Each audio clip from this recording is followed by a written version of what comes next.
Welcome to our channel, where we provide you with helpful guides and tutorials for using X. In this video, we'll guide you through the steps to disable image edition reminders in X.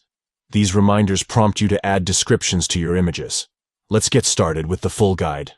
Step 1. Open X. Launch the X application on your device. Locate the X icon and tap on it to open the app. Step 2. Tap on the account icon. Find the account icon, position it at the top right corner of the screen. Tap on it to access the account menu.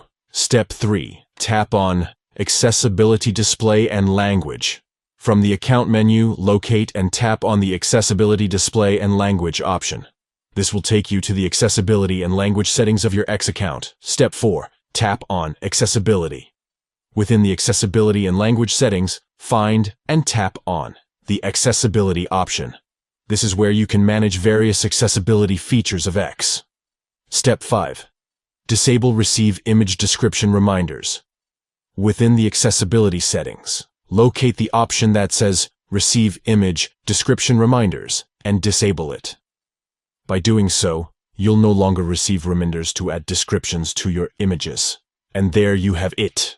You have successfully disabled image edition reminders in X. This customization allows you to personalize your experience and remove the prompts to add descriptions to your images. Thank you for watching this full guide on how to disable image edition reminders in X. If you found this video helpful, please give it a thumbs up and consider subscribing to our channel for more X-related tutorials.